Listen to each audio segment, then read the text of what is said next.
역대하 17장입니다. 1절에서 9절까지만 보겠습니다.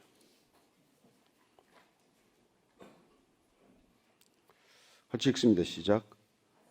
아사의 아들 여호사밧이 대신하여 왕이 되어 스스로 강하게 하여 이스라엘을 방어하되 유다 모든 견고한 성읍에 군대를 주둔시키고 또 유다 땅과 그의 아버지 아사가 정복한 에브라임 성읍들의 영문을 두었더라. 여호와께서 그 여호사밧과 함께 하셨으니 이는 그가 그의 조상 다윗의 처음 길로 행하여 바알들에게 구하지 아니하고 오직 그의 아버지의 하나님께 구하며 그의 계명을 행하고 이스라엘의 행위를 따르지 아니하였습니다. 그러므로 여호와께서 나라를 그의 손에서 견고하게 하시매 유다 무리가 여호사밧에게 예물을 드렸으므로 그가 부귀와 영광을 크게 떨쳤더라. 그가 전심으로 여호와의 길을 걸어 산당들과 아세라 목상들도 유다에서 제거하였더라.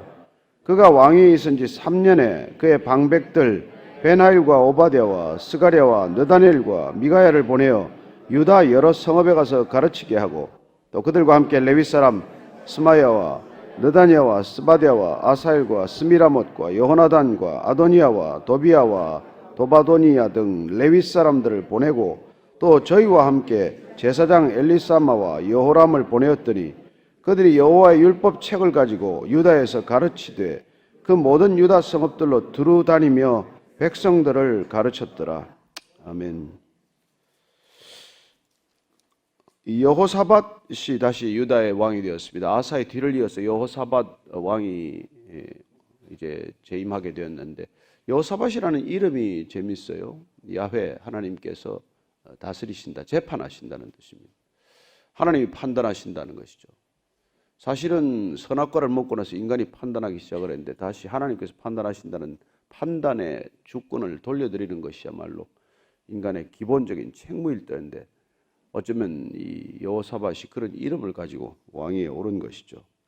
이 사람이 결국 뭐 왕이 되지만 누가 왕이 되든 왕이 하는 일은 뭐 동서고금을 막론하고 다르지 않습니다. 어느 시대나 국민들이 왕에게 기대하는 것은 두 가지예요. 내치와 뭐 국방이죠. 나라를 안팎으로 든든하게 세우는 일입니다.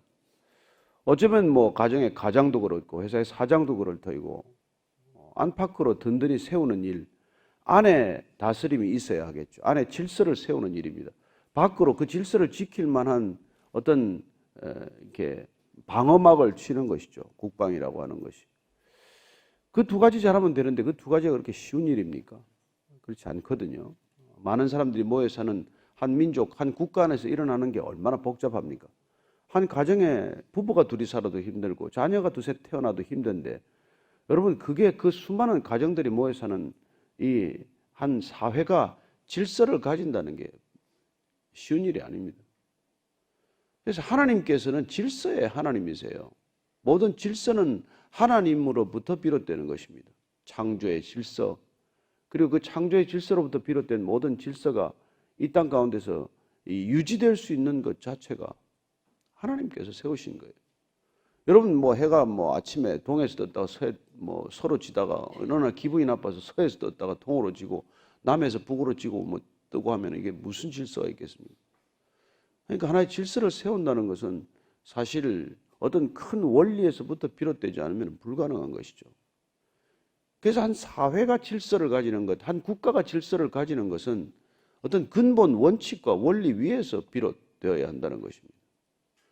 하나님께서 이 땅 가운데 질서를 이미 세우셨기 때문에 이 땅에 인간들이 살아가는 어떤 조직이든 어떤 구성책은 하나님의 질서를 그 땅 가운데 이렇게 든든히 세워나가는 것, 그게 리더십들이 해야 될 유일한 일인데 인간이 하나님의 질서를 자꾸 이렇게 파괴하고 인간 자신의 질서를 세우고자 하는 것, 마치 부모의 권위를 순종하지 않고 자녀들이 자기들이 옳다고 생각하는 대로 살아가고자 하는 것과 같은 그런 어리석음 때문에 혼란이 자초되는 것을 보게 됩니다. 어쨌건 여호사밧은 오늘 왕이 되어서 이스라엘을 스스로 강하게 하고 이스라엘을 방어했다고 되어 있는데 그래서 유다 모든 견고한 성읍에 군대를 주둔시키고 또 유다 땅과 그의 아버지 아사가 정복한 에브라임 성읍들의 영문을 두었더라. 여기 영문을 두었더라고 되어 있는데 영문은 원래는 이 기둥을 말합니다. 기둥을 말하는데 이게 어떤 뭐 이렇게 의미가 좀 확장되면 수비대 이런 이게 치안과 이게 국방을 담당하는 어떤 그런 병력들을 배치시키는 것이죠. 당연히 그래야 되겠죠. 뭐 다른 일들이 아닙니다.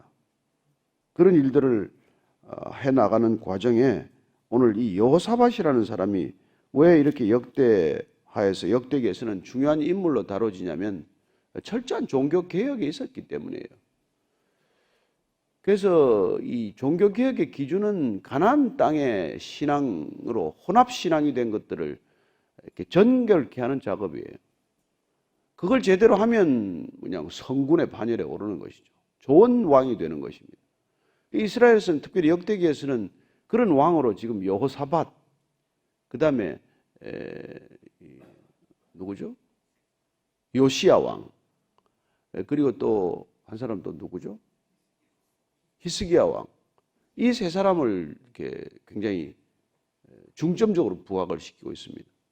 그거냐면 신앙의 순결함을 되찾았기 때문에 그 사람들이 그렇게 부각이 된 것이죠. 그래서 여호사밧은 앞으로 네 장에 일컬어서 굉장히 길게 다뤄집니다.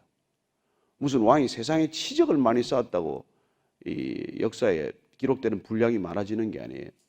그 사람이 얼마나 이렇게 하나님의 길을 따랐느냐, 신앙을 성결하게 했느냐, 거룩한 신앙을 지켜냈느냐, 이게 기준이에요. 그러니까 성경을 자꾸 읽는다, 성경을 우리가 자꾸 배운다, 말씀을 우리가 기억한다는 건 뭐예요? 그런 기준을 배우는 것입니다. 그러니까 우리가 세상의 기준에 살면서 이 하나님의 기준을 배운다는 것은 필연적으로 갈등과 충돌을 불러일으키는 것이죠. 그러니 우리가 하나님 믿고 편안하다, 그렇지 않습니다. 평안할 수는 있어도 결코 편안하지 않은 길을 가게 돼 있어요. 편안하면 이상하죠. 그래서 편안한 길을, 하나님을 믿으면서도 편안하게 살려고 하는 게 이게 혼합신앙이에요. 하나님 믿으면서도 그냥 잘 먹고 잘 사는 기준을 따르기 위해서 택한 게 이 사람들이 바알 신앙이란 말이죠. 가나안 땅의 신앙을 받아들인 것이죠. 왜냐하면 자기들은 이 광야를 전전하다가 이제는 농경사회로 들어왔는데, 농경사회에 들어왔으니까 농경사회의 기준을 받아들여야 된다, 이런 생각들을 하게 된 것이죠. 마치 우리가 20세기를 살면 20세기의 기준을 받아들여야 된다, 이렇게 생각하는 거나 마찬가지 아닙니까? 그 생각 자체는 합리적이고 이성적이에요. 농사 짓고 사는데 어떻게 텐트에서 살던 광야의 삶의 방식대로 살겠느냐? 이 사람들이 농사를 짓는 걸 보니까 주로 비에 의존해야 되는데, 때에 따라서 비가 오지 않으면 이게 곡식을 파종도 못하고 수확도 못하고 곡식이 성장하지 않으니 비를 내려주는 신은 따로 있지 않겠냐? 우리가 광야에서는 만나를 내려준 여호와 신앙을 따랐지만 이 가나안 땅에 들어와서 농사를 짓고 살면 이 사람들이 빌었던 그 엘과 아세라, 그 사이에 난 바알, 뭐 이런 복잡한 신의 계보를 따라서 그들을 자꾸 숭배하고 그들의 비위를 맞춰야 비를 내려주지 않겠냐, 이런 생각들을 당연히 한 것이죠. 그래서 우리가 무슨 이 시대를 살면 이 시대 기준을 따라야 하고, 한국에 살면 한국의 문화, 미국에 가면 미국의 문화를 따라야 한다고 생각하는 것이나 뭐가 다르겠어요. 그러나 이제 문제는 우리가 신앙의 기본이 뭐냐면, 우리가 어떤 시대를 살건 어떤 사회를 살건 그 사회를 관통하는, 그 시대를 관통하는 기본 이 흐름이, 축이 뭐냐, 이게 우리가 이 축을 우리가 굳건히 만드는 게 이게 신앙의 본질이고 핵심이라는 것입니다. 그래서 우리가 뭐 구약이건 신약이건 하나님을 믿는 신앙이란 하나님을 따르는 삶, 하나님이 여호와의 길이라고 가르쳐준 그 신앙을 우리가 굳건한 기초로 가지는 것이죠. 그래서 우리가 이 시대를 살면서도 가장 큰 갈등은 그거예요. 모든 교육의 핵심은 사회와 가정을 위한 하나의 사회 가치 체계를 전수하는 일이에요. 그러니까 우리 자녀를 교육을 시킨다, 학교를 보낸다, 무슨 유학을 보낸다, 뭘 한다, 끊임없이 공부를 시키는 이유는 한 사회가 가지는 밸류 시스템, 이른바 가치 체계를 그 다음 세대에 물려주는 일입니다. 그럼 가치 체계는 뭐예요? 뭐가 잘 먹고 잘 사는 거냐? 왜 살고 어떻게 살아야 되느냐? 이게 가치의 기본이고 핵심이에요. 이걸 가르치는 일이 교육입니다. 짐승과 인간이 다른 이유는 그거예요. 짐승에게 넌 왜 살고 왜 죽어야 되느냐? 이걸 어떻게 가르칩니까? 인간만이 왜 살아야 되느냐? 존재론적인 질문을 인간만이 하는 것이죠. 그리고 또 그렇게 살면 뭐가 잘 사는 거냐? 어떻게 사는 게 잘 사는 거냐? 이런 걸 가르치는 게 교육인데 마치 교육이 지식교육, 무슨 IT 시대에 우리가 무슨 기술이나 문물을 가르치는 것이 교육처럼 되었지만 아니 교육의 핵심은 이 사회가 유지되기 위해서 이 사회가 질서를 유지하기 위해서 이 사회가 소중하다고 생각하는 가치를 전수하는 일이 교육의 핵심이에요. 우리가 그걸 놓치면은 사회가 유지되지 않는 것이죠. 혼란스러워지는 것이죠. 그래서 모든 사회가 그런 순환론적인 혁명에 빠지는 까닭은 지켜야 할 가치를 제대로 가르치지 못했기 때문에 그런 일이 일어나는 것이죠. 그 점에서 보면 지금 한국 사회는 지극히 혼란스러운 사회로 치닫고 있는 것입니다. 또 우리가 소위 말하는 Third Millennium, 2000년 이후에 시작된 이 디지털 문명이라고 하는 것은 근본적인 질서를 뒤흔들고 그 질서 자체를 변화시키는 그런 어떤 트랜지션 피리어드, 그런 전환론적인 시기에 우리를 이렇게 포지셔닝하게 만들었기 때문에 우리가 이 시대를 산다는 것은 우리 삶 자체가 이 지각 변동을 일으키는데 딱 그게 맞물려 있는 거예요. 그렇다면 이런 거대한 사회 변혁의 어떤 그런 시점에서 우리는 어떻게 살아야 되냐는 말이에요. 근데 우리만이, 아니 이게 우리라고 자꾸 표현해서 죄송합니다만 이 성경만이, 하나님만이 시대를 초월해서 어떤 변화를 초월해서 사회가 존속하고 인간이 존재하는 기본 원리를 우리에게 가르쳐주고 있다는 것입니다. 이거는 바뀌어서는 안 되는 원리예요. 그 질서가 없이 뭐가 세워집니까? 저는 제가 물리학자도 아니고 제가 과학에 이렇게 별로 이게 식견이 넓지 않아서 제가 말이 조심스럽지만 인간이 무슨 힘을 가지고 무슨 살았다고 하더라도 인간이 그 모든 것들을 존재하게 하는 중력이 없이는 불가능해요. 어떻게 허공에 지구가 이렇게 구가 떠 있습니까? 어떻게 달이 떠 있고 해가 떠 있습니까?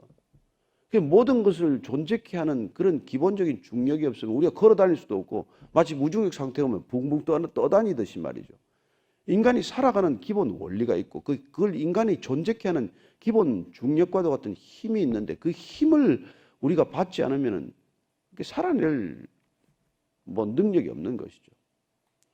그래서 우리 자녀들이 이런 제3 밀레니엄을 산다고 하더라도 이 자녀들이 시대를 초월해서 살 수 있는 그런 능력을 갖게 하지 않으면 우리는 책임을 버리는 거죠. 우리 신앙도 못 지키고 우리 자녀도 못 지키게 되는 것이죠. 그래서 우리가 죽기 살기로 성경에 매달리자는 것입니다. 이걸 우리가 붙들지 않으면 우리는 마치 무중력 상태로 들어가는 것과 마찬가지예요. 마치 모선에 그 생명선을 달지 않고 우주 유영을 시작하는 거랑 마찬가지란 말이에요.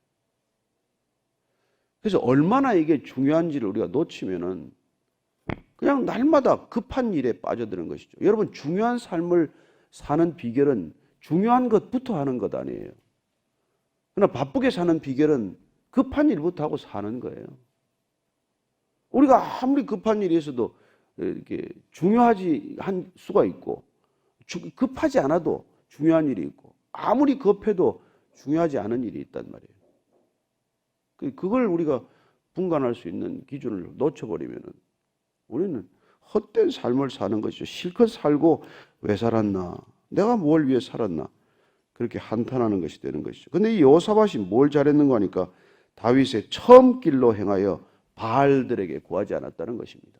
농사를 지으려면 다들 바알에 구해야 한다고 말할 때 그는 바알에게 구해서는 안 된다. 이거 하나가 모든 왕을 분간하는 기준점이 된 것이죠. 우리가 치면 지금 이 세대 비유를 하자면 우리가 만몬에게 구하지 않았다. 돈을 기준으로 삼지 않았다. 자본주의를 살아가지만 돈을 기준으로 삼지 않는 삶을 살았다. 이게 여러분 신앙의 삶이에요. 우리가 돈도 벌어야 되고 회사도 해야 되고 이익도 남겨야 되고 모든 일을 하지만 그러나 그 모든 것의 기준이 돈이 아니라 우리는 바알이 아니라 만몬이 아니라 하나님이다. 이 기준을 놓치면은 한순간에 무너지는 것이죠. 그러니 우리가 무슨 세상 사람들이 돈 얼마에 따라서 연봉 얼마에 따라서 직장을 옮기고 이렇게 살아가는 시대에 우리도 그렇게 사느냐 안 사느냐가 이 신앙의 기준이 된단 말이에요. 가령 목사들이 예를 들어서 한 달에 돈 10만 원 더 준다고 교회를 옮겨 다니면 여러분 뭐라 그러겠어요? 저 교회는 한 10만 원 더 준답니다. 그게 아니지 않냔 말이에요, 우리가. 그럼 목사만 그렇게 살아야 돼요? 아니에요. 어느 회사가 돈 10만 원, 돈 100만 원 더 준다고 덥석덥석 옮겨 다니는 시대가 정상적인 것처럼 보이는 시대를 살지만 아니요. 그 사장의 비전은 뭔가? 그 회사는 어떤 가치를 추구하는가? 무엇 때문에 그 회사는 이념을 가지고 있는가? 그런 걸 한 번도 안 알아보고 돈 얼마 더 준다고 덥석덥석 다니면 어떻게 되냐고요. 그렇지 않습니까? 남들이 건물 다 짓는다고, 남들이 꼭 건물을 지어야 된다고, 우리도 교회가 덜렁덜렁 건물부터 지어서 뭘 하겠어요?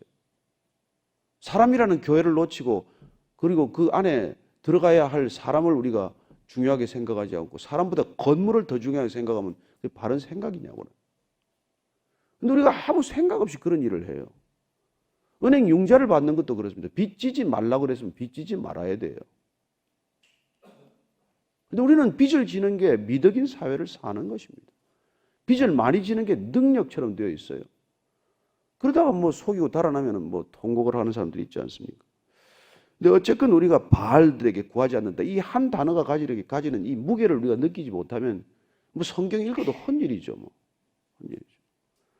오직 그의 아버지의 하나님께 구하며 그의 계명을 행하고 이스라엘의 행위를 따르지 아니하였습니다. 그러므로 여호와께서 나라를 그의 손에서 견고하게 하시며 유다 무리가 여호사밧에게 예물을 드렸으므로 그가 부귀와 영광을 크게 떨쳤더라. 여러분, 늘 예물이란 이방인들이 가져오는 것인데 오늘 이 말씀 본문을 보면 백성들이 여호사밧에게 예물을 가져왔다고 되어 있습니다.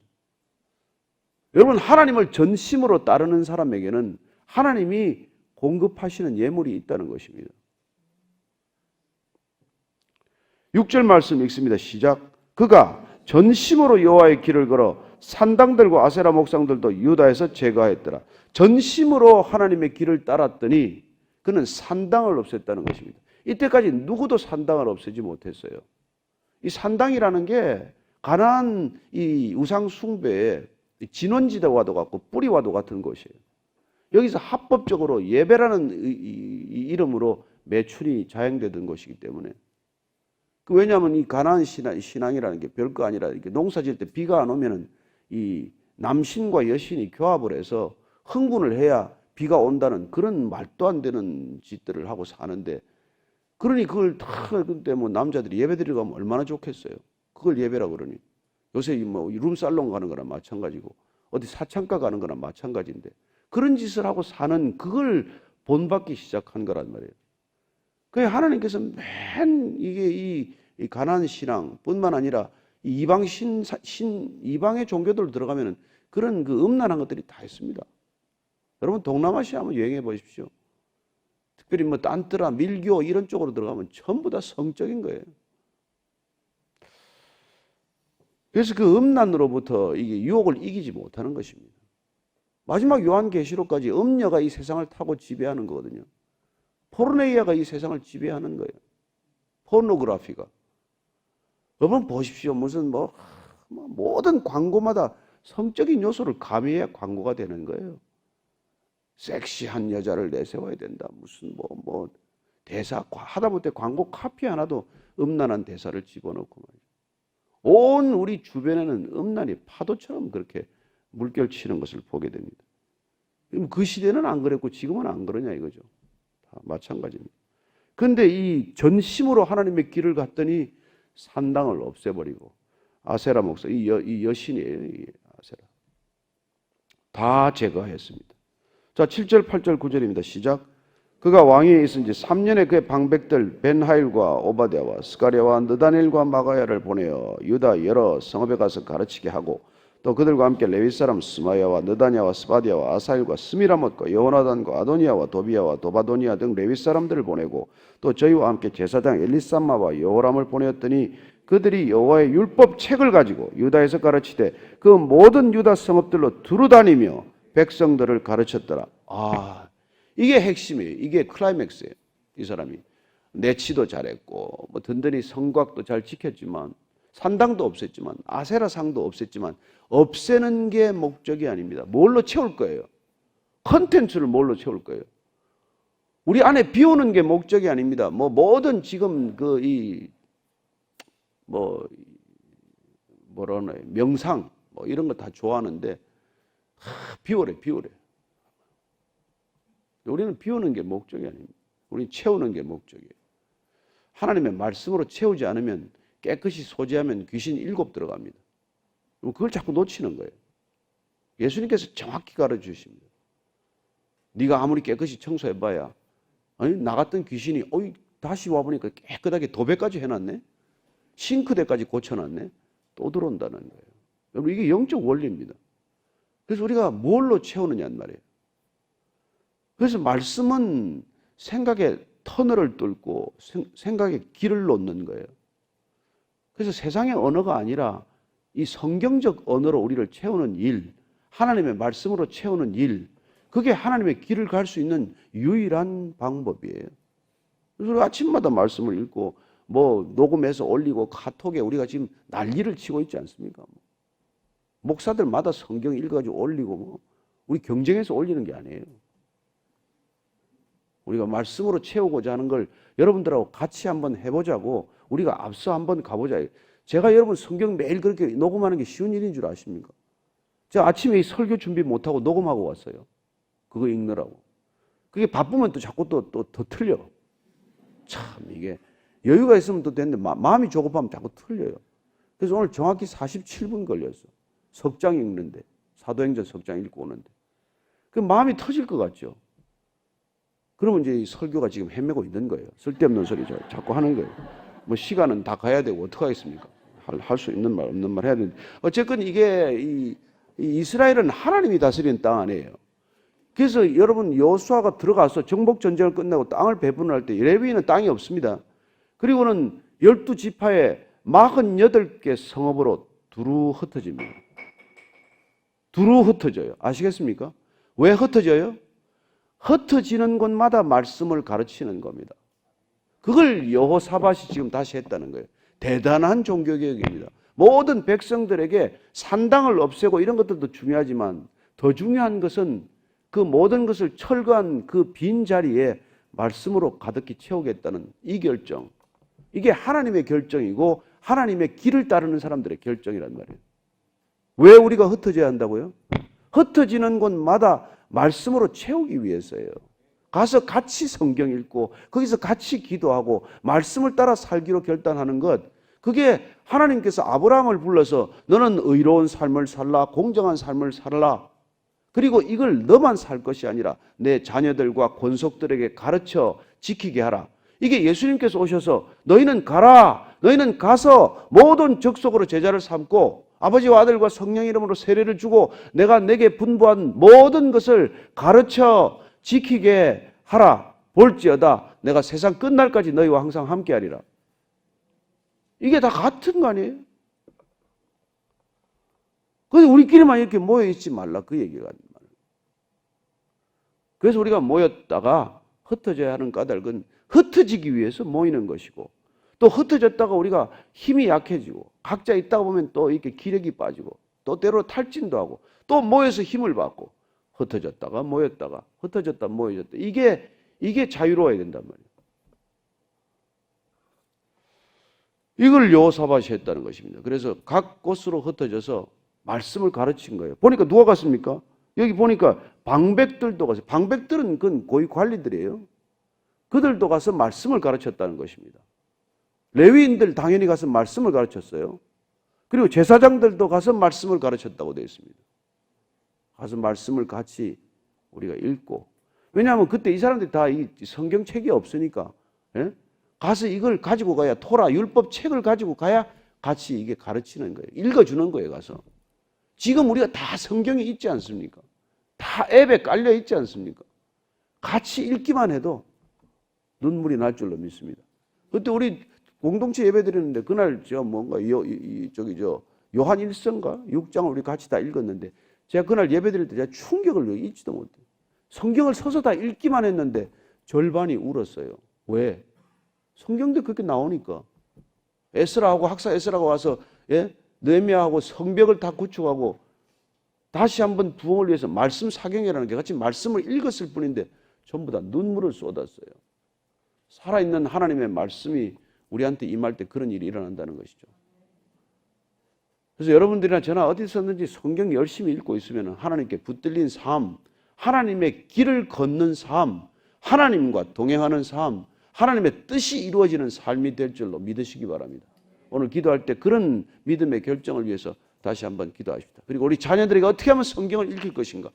여러분 안 읽었으면 빨리 뽑아서 한 장 읽으세요. 남아있을 때. 그래서 무별 성경을 또 만드세요. 해마다 만들어 보세요.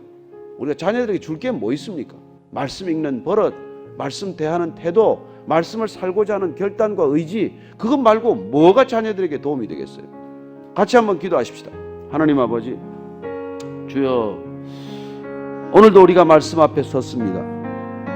여호사밧의 개혁, 종교개혁의 핵심이 다름 아닌 말씀을 읽게 하고 듣게 하고 살게 하는 것일지인데, 하나님 그때나 예수님 당시나 지금이나 우리가 말씀을 읽고 그 말씀대로 살고자 믿음의 결단을 굳건히 할 수 있도록 주님 우리를 붙들어 주시고 함께하여 주옵소서. 하나님, 주님께서 우리의 스승이 되셨고 우리를 앞서가시면서 날마다 그 말씀 듣게 하셨사오니 하나님 오늘도 그 말씀을 붙들고 하루 살아가는 우리의 힘과 능력 되게 하여 주옵소서. 말씀을 떠나 그 어떤 것도 우리를 붙들지 못하게 도와주시고 우리가 만몬에 붙들리지 않게 하시고 그들이 바알 신앙을 쫓다가 하나님께 큰 죄를 지었듯 우리 또한 만몬을 따르다가 큰 죄악에 빠지지 않도록 주님 오직 말씀에 붙들린 믿음의 사람들 다 되게 하여 주옵소서.